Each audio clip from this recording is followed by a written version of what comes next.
बोले भक्तवत्सल भगवान जय। क्या बोलेंगे?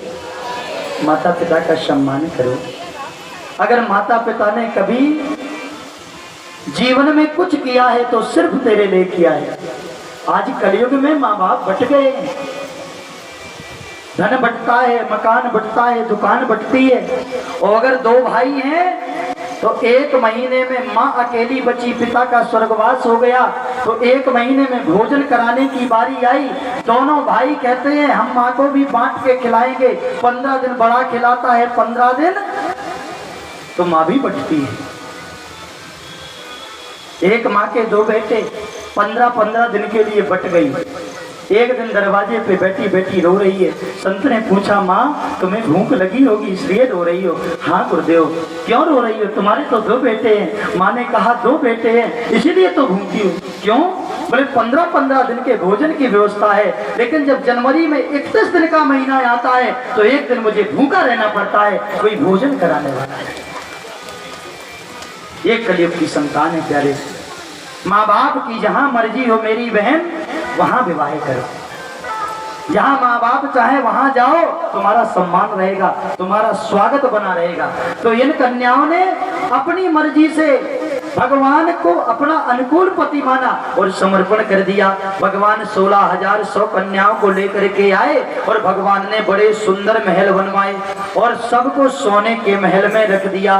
भैया कृष्ण जैसे बनिए। कृष्ण को ये मत समझिए कि भगवान ने विवाह क्यों किए। भगवान ने दूसरे के जीवन को बचाने के लिए विवाह किए। आप लोगों को भगवान की चीर हरण लीला तो समझ में आती है, संदेह होता है, लेकिन भगवान चीर बढ़ाते हैं। चीर बढ़ाने वाली लीला को भी गौर कर लिया करिए। उन्होंने केवल माखन नहीं चुराया, उन्होंने चित भी चुराया है, इस पर भी गौर कर दिया करिए। भगवान ने 16,108 विवाह किए, महलों में बड़े ठाट बाट के साथ रहने लगे। एक दिन हुआ ये भगवान का बड़ा सुंदर परिवार बढ़ने लगा। भगवान की प्रत्येक रानी के 10-10 बेटे और एक बेटी हुई। बोलो राधे राधे। अगर घर में बेटे ही बेटा होवे तो भी समझ लो पितर दोष है, और घर में बेटी बेटी होवे तो भी पितर दोष है। भले ही किसी कन्या को गोद ले लो, लेकिन कन्यादान के बिना जीवन सफल होने वाला नहीं है। क्योंकि अगर बेटे बेटे हुए, तुमने दूसरे की कन्या को दान में लिया, कन्यादान किया नहीं तो ऋणग्रस्त हो जाओगे, और जब ऋणात्मक होके जाओगे तो तुम्हें फिर से धरती पर ऋण चुकाने के लिए आना पड़ेगा। और जब तक तुम कन्यादान नहीं कर लोगे तब तक इसी दुनिया में भटकना पड़ेगा। बोलो राधे। इसलिए बेटा भी जरूरी है और बेटी भी जरूरी है। बोलिए बांके बिहारी लाल की। जोर से बोलना पड़ेगा राधे। तो भगवान ने इतने विवाह किए, भगवान की संतानें हुई। भगवान की अनेक अब हिसाब लगाते रहना कितने पुत्र हुए। भगवान की संतानों में 1,77,188 बेटा बेटियां हो गए। कितने हो गए? 1,77,188। ये काउंटिंग है पूरी। भगवान का बड़ा सुंदर परिवार हो गया। एक दिन नारद जी ने जाकर के संभरासुर नामक दैत्य को बताया, हे महाबली, भगवान कृष्ण का जो प्रथम बेटा है, जिनका नाम है प्रद्युम्न जी महाराज, कामस्तु वासुदेव अंशो प्रदग्धाम प्राज्ञा रुद्रमन्युः देहोत्पत्तये भूयस्तमेव प्रत्यपद्यते मनोरथा। ये वही कामदेव हैं जब भगवान भोलेनाथ की तपस्या को भंग करने के लिए आए, और भगवान भोलेनाथ ने अपना तीसरा नेत्र खोल दिया। जब तीसरा नेत्र खोल दिया तो कामदेव जी भस्म हो गए, और जब कामदेव जी भस्म हो गए तो माता रति रोने लगी। जब रोने लगी तो भगवान महादेव ने वरदान दिया। क्या वरदान दिया? कि कृष्ण तनय हुए हाय पति तोरा, कृष्ण तनय हुए है पति तोरा, कृष्ण तनय हुए है पति तोरा, कृष्ण तनय हुए है पति तोरा, कृष्ण तनय हुए है पति तोरा, वचन अन्य जाए न मोरा बचन अन्यथा जाए न मोरा। जय सिया राम जय जय सिया राम जय सिया राम जय सिया राम। कृष्ण कन्हैया आइए हो कृष्ण कन्हैया हरे घनश्याम।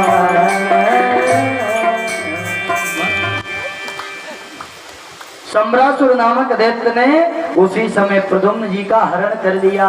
प्रद्युम्न जी को हरण करके ले गए और जाकर के समुद्र में फेंक दिया। हम अपनी मौत को ही मार डालेंगे। और जब समुद्र में फेंक दिया भैया तो महाराज प्रद्युम्न को एक मछली निगल गई। और ये रति महाराज सम्रासुर के पाकशाला में ही भोजन बनाती हैं, रसोई तैयार करती हैं। मछुआरों ने मछली को पकड़ा, बड़ी विशाल मछली है। पेट को चीड़ दिया गया। जब पेट को चीड़ दिया गया, बालक बड़ा अति सुंदर है, भगवान कृष्ण का बेटा है। भगवान कृष्ण के महलों में हाहाकार मच गई। ढूंढने वाले समस्त मंत्रीगण यत्र तत्र भटकने लगे। भैया भाई समय वो बालक अति सुंदर है तो महारानी रति ने देखा। उसका उस समय नाम सम्रासुर के रसोई पाकशाला में मायावती रखा गया है। तो वो भोजन बनाती हैं। उन्होंने कहा भैया ये बालक हमें दे दो, हम इसका पालन पोषण करेंगे। जब प्रद्युम्न को उन्होंने अपनी गोद में लिया तो उन्हें भगवान महादेव का वरदान याद आ गया। कामस्तु वासुदेवांशो ददगदा प्रागिरुद्र मन्युना। भगवान भोलेनाथ ने हमें वरदान दिया था, ये तो यही मेरे पति हैं। उन्हें पति भाव में पालन करने लगी, धीरे धीरे बड़े होने लगे। एक दिन सम्रासुर को पता चला कि हमारे अंतापुर में हमारी जो एक पाकशाला में रहने वाली दासी है जिससे हम भी विवाह करना चाहते हैं, क्योंकि रति अति सुंदरी। लेकिन रति ने संकल्प रखा था कि हमारी इच्छा के बिना आप हमारा वरण नहीं करेंगे, हम आपको भोजन बना के खिलाएंगे, आपके सारे कार्य करेंगे, संपन्न करेंगे, लेकिन हमारी मर्जी से विवाह होगा। सम्रासुर उस समय की प्रतीक्षा कर रहा था। उसी समय प्रद्युम्न बड़े हो गए और प्रद्युम्न बड़े होकर के मायावती से विवाह करने का संकल्प लिया। सम्रासुर का वध करके भगवान की बहू को लेकर के प्रद्युम्न द्वारकापुर पहुंच गए। बोलिए प्रद्युम्न जी महाराज के। प्रद्युम्न जी के एक बेटे हुए जिनका नाम हुआ महाराज अनिरुद्ध। अनिरुद्ध बड़े ही सुंदर हैं। अनिरुद्ध को एक दिन सपने में भगवान का एक परम भक्त है भोलेनाथ का, जिसका नाम है बाणासुर। बाण पुत्र सतज्येष्ठ बले राशि महात्मना एन बामन रूपाय हरये दानी में धनी। बाण पुत्र ज्येष्ठो, महाराज बलि का ज्येष्ठ औरस पुत्र जिसका नाम है बाणासुर। 1000 भुजाएं भगवान महादेव से वरदान में पा गया है, बड़ा अभिमानी है। तस्य रसासुतो तस्य और सासुतो बाणहास्यो भक्त स्तदा। भगवान महादेव का अनन्य भक्त है। अपना संकल्प है कि परमात्मा भोलेनाथ को नित्य मनाएगा। भोलेनाथ तो बड़े भोले भाले हैं। एक दिन भुजाओं का भार समझ करके युद्ध की कामना से गुरु जी के पास पहुंच गया। अब 1000 भुजाएं बाणासुर के, चेला बड़ा बलशाली। और जहां से भगवान भोलेनाथ का विचित्र दरबार है। भगवान भोलेनाथ के लड़का को नाम गजानन, क्या नाम जोर से बोलिए, गजानन। दूसरे लड़का का नाम सदानन, 6 मुंह। चेला का नाम दशानन। अलग अलग विचित्र परिवार और विलक्षण भी। गणेश जी की सवारी चूहा, गणेश जी का वाहन चूहा। कार्तिकेय जी का वाहन मोर, भोले बाबा के गले में सांप। शंकर जी का वाहन नंदी और गौरा जी का वाहन शेर। सब एक दूसरे के विपरीत।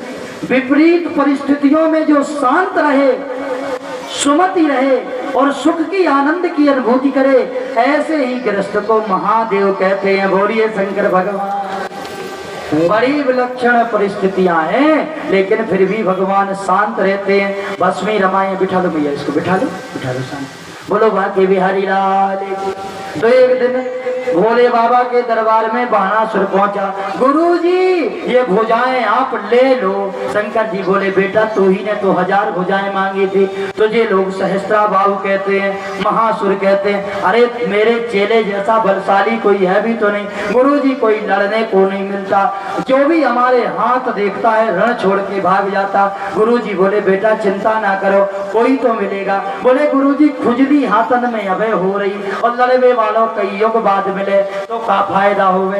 एक काम करो, बुरो ना मानो तो एक बात कहें। शंकर जी बोले बताओ। बोले पर्वत से नीचे आ जाओ, अपने ही हो जा 2-2 हाथ। शंकर जी बोले बारे चेला, कछु चेला कलयुग में ऐसा ही है। बोलो राधे राधे। कई लोगों को गुरु बनने का बड़ा शौक होता है। बोलो वृंदावन बिहारी लाल की। गुरु दीक्षा समारोह चलता है, मंचों से गुरु मंत्र दिया जाता है। गुरु मंत्र होता है छुपा के देने वाला, कान में फूंक करके गुरु मंत्र दिया जाता है। और आजकल लोग जो है माइक से मंत्र दे रहे हैं, ठेका ले रखा है गुरु बनने का और बिना किसी उपाधि के लिख देते हैं जगत गुरु, विश्व गुरु, अंतरराष्ट्रीय संत। अंतरराष्ट्रीय, बताओ संत भी अंतरराष्ट्रीय हो गए। हाँ भाई, नेता तो अंतरराष्ट्रीय हो सकता है। अब तुम भी लिख लिया करो अंतरराष्ट्रीय भक्त, अंतरराष्ट्रीय दुकानदार, अंतरराष्ट्रीय डॉक्टर। इनकी बुद्धि पगला गई है। जो ये झूठे मूठे टाइटल लगाए ना, बिल्कुल ऐसे ढोंगियों की शरण में कदापि मत जाना। बोलो वृंदावन बिहारी लाल। एक बड़े खतरनाक गुरुजी, चेला मिलो और अब वो गले में टांगे तो गुरुजी की फोटो देखो। हम भी अपने गुरुजी की टांगे दिख रहे हैं, कृष्णम वंदे जगत गुरु। तो गुरुजी की फोटो ऐसे टांगे घूम रहा था, लटकाए। हमने कहा भैया जे को हैं? बोले गुरुजी। हमने कहा गुरुजी तुम्हारी छाती में लटके, गले में लटके बोले हो। हमने को ई समय कहाँ है? बोले महाराज क्या बताएं। हमने को तुम तो घूम रहे रेल में और गुरुजी कहाँ है? बोले कुछ समय पहले गए जेल में। चेला भटक रहा रेल में और गुरुजी भटक रहे जेल में। क्या करोगे ऐसे गुरुओं का? सुनिए भैया, गुरु बनाइए, लेकिन गुरु कैसा हो?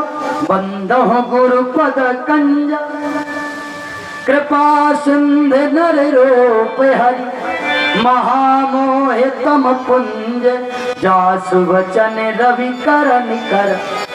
जो मंच पे अपने आप को दिखाए वो गुरु नहीं हो सकता। जो मंच पे अपने आप को अच्छा सिद्ध करे वो गुरु नहीं हो सकता। जो तेरी कामनाएं पूरी करे, तू कहे मुझे सोना खुदवा दो, या बगल के कोने में गड़ो सो खोद ले, वो गुरु नहीं हो सकता। वो तेरा विनाश करने वाला है, तेरा हितैषी नहीं है। क्योंकि जो तुझे समय अनुकूल मिलना चाहिए वो समय से पहले दे रहा है। तूने जो मांगा तेरी कामनाएं पूरी होती गई, और जब कामनाएं पूरी होती जाती हैं तो आदमी दुर्योधन की तरह बिगड़ जाता है, गुरु धृतराष्ट्र की तरह और बेटा शिष्य दुर्योधन की तरह। और भैया जैसे ही गुरु वैसे ही चेला, दो नरक में। लोग कहते हमने गुरु बना ले। हमने कहा कैसे? बोले साल भर में हमारे गुरु जी बहुत अच्छे। और चेला भी कहता कछु नहीं मांगा। जो कछु मांगे वो गुरु ही नहीं।